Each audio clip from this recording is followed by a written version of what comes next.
I read on my LinkedIn page one small article about the capitalism and forgotten stakeholders. It's something connected to this.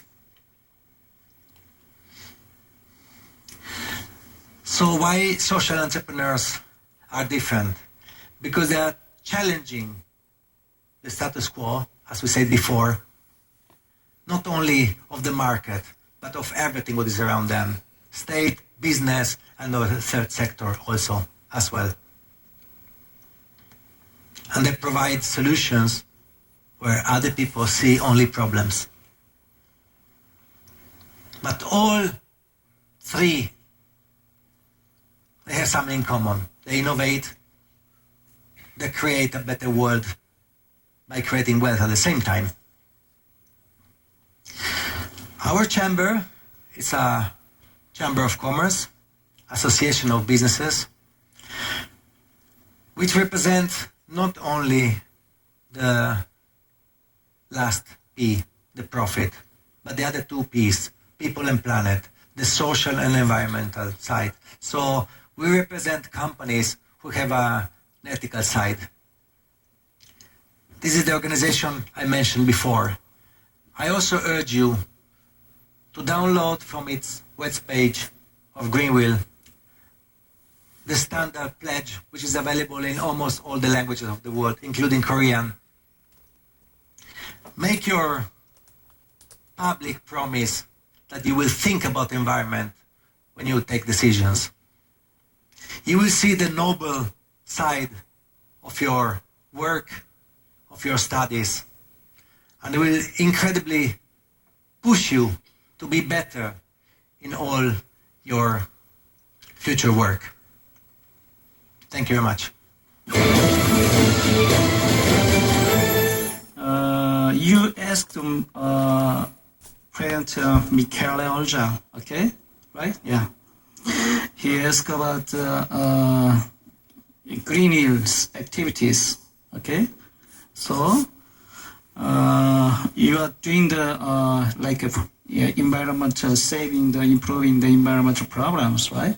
So, how do you running your organization, and then what is successful tips for running the non-profit organization like Greenwheels? Okay.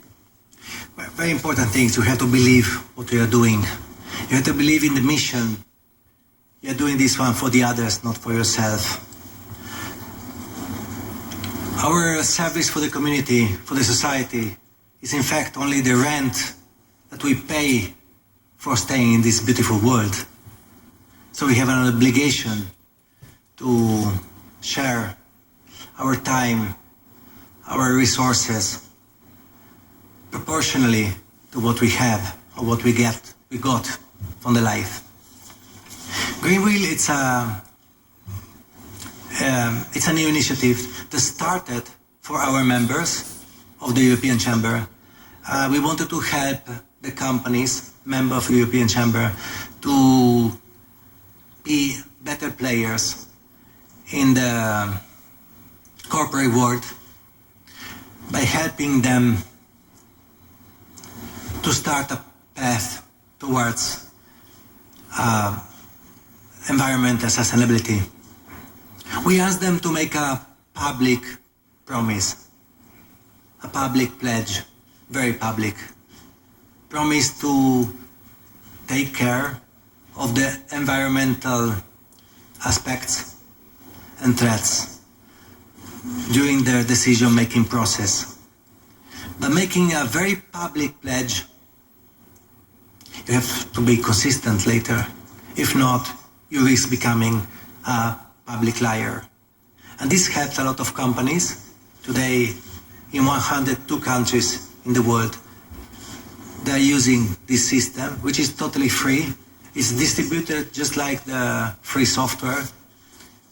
Anybody, any corporation, any public entity, NGO, company, small and big, multinational, can use the framework, download the examples of our green policy. We call the green policy. It's one paper with 7-8 points.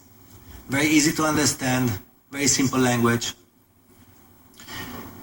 that you can use to show your commitment to all the people that are around you. As a father of a family, for instance, when you make this public pledge and your children know about your pledge, you don't want after 2 years to say, hey papi, didn't you promise this and that some years back? So this system is the opposite of environmental certification. The environmental certification has a lot of good sides. It's very structured. It has also some negative sides. It's difficult, complicated, lengthy, and very expensive. So instead of paying other companies to check if you are doing correctly, we shifted everything and turned upside down. We shifted this duty to the society. So when you make this public pledge, the society will check you, your family, your children, your wife, your husband. Okay. We are working with passion. We have about 20 people in our main offices. They are mostly volunteers and interns around the world from all the continents. And we are building this platform in order to distribute it for free all across the planet. Okay. Okay. Yeah. 예, 주안점이 즉 가버먼트의 어떤 액션을 취하고 있는가, 실제 정부가 하는 정책이 상당히 중요하지 않겠습니까? 이런 사회 단체보다, 그러니까 정부의 이 단체가 어떤 액션을 취하고 있는지를 물었습니다. 네. Yes, in our organization there's no government role. We represent the private business and we represent the sector, the pillar of the private enterprise. So the government is a counterpart. We work parallelly. In our initiative, we do not seek any government support, and we don't want it, in fact. We complement each other. While government are doing the same, you probably may heard about one of the big problems of our society today, the global warming. And all the governments together, organized by by the United Nations, will meet this December in Paris with the COP21. It's a big meeting where 50,000 people, business leaders and world leaders will meet in Paris and will try, hopefully, to take some commitment in order to improve the world by reducing emissions and reducing climate change. This is government role, for instance. We had, in this case, the initiative of United Nations. I urge all of you, for instance, to sign online the petition. You can find it on greenwheel.org, for instance. Push your own leaders, your own politicians, pressure them with your signature to take commitment. This is something that we can do together with the governments. Okay. I would like to address the question differently. The question of the role of government when it comes to entrepreneurship. And I think there's two sides to the role of government when it comes to entrepreneurship. One is to stay out of the way. But the other, I mean, government sets the rules of the game. And one of the biggest issues with entrepreneurship, I mean, if you listen to Jake when he's talking about his own company, he said, well, I didn't know it was going to become this many hundreds of employees. If you think about the stories that Michaela told of these young people, when you think about the entrepreneurial journey, it is a journey that you don't control. It is a journey where random things happen that you could never predict. It is a journey where doors open because you're on the journey. If you weren't on the journey, those doors would never open. And so I think the important role of government is to, A, encourage more people to take that journey, but B, think about this word, and I know this is a big word in a Korean cultural context. Failure. To fail. How acceptable is it to fail? What is the price of failure if I try something and do not succeed in this country? And I think an important role of government is to reduce the cost of failure, is to reduce and much of that cost is perceived, it's perceptual.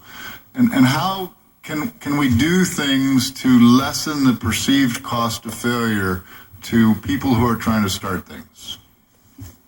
Hi, my name is Sangmin, and I have a question to Mr. Morris and Origin and Mr. Schwartz.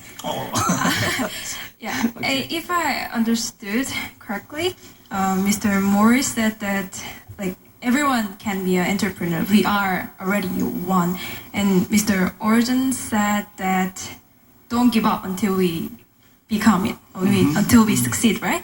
But whereas Mr. Schwartz said that as a very successful entrepreneur, he said that not everyone can be a successful entrepreneur.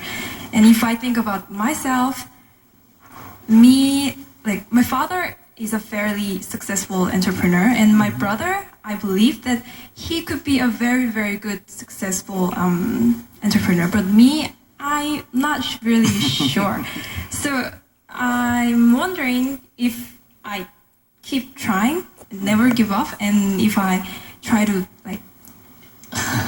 think like entrepreneurial, Mr. Morris said, can everyone be a successful entrepreneur, or we just support them? Wow, very fundamental. Yes, okay. Very important. Okay. Yeah, please. Yeah, Morris. So I believe anybody can start a venture. I believe anybody can start a venture and make a go of it. That doesn't mean that if you take Richard Branson and Virgin, that he doesn't have unique God-given skills that allowed him to create this amazing company. But I think the basic ability to start something is within each of us. To me, the overarching issue, and I think you heard this from Michaela, is you have to have passion. You have to have passion for what you're doing. You have to love it. You have to love your product and love your customer, and you have to have that passion. And I think when you combine passion and tenacity, and you get on this path, you will ultimately succeed. It's interesting how many entrepreneurs whose name you know will tell you, well, they don't talk a lot about it, but the reality is their success is rooted in their failure. Their success is rooted in the things they tried that didn't work out or weren't super successful. And it's the learning, it's the adaptation. I mean, for instance, we find that there's a lot of studies now on what are called serial entrepreneurs, people who start a second, a third, a fourth a venture. And their success rates go up dramatically, but their success rates tend to be the highest when they start a second venture that's associated with the first, that is similar kinds of services or products or markets or distribution channels or production processes or what have you. So to me, that combination of passion and tenacity, constant learning, entrepreneurs, this is another very interesting characteristic. Every amazing entrepreneur I've ever known, if you take the things that you hate the most about business, so you take the entrepreneur who hates to sell. You take the entrepreneur who hates bookkeeping, the numbers. Those entrepreneurs force themselves to do the things they hate. The guy who hates to sell will insist on making 5 sales calls before he'll do anything else on a given day. And so to me, it's that immersion, it's that learning, it's that adaptation and success.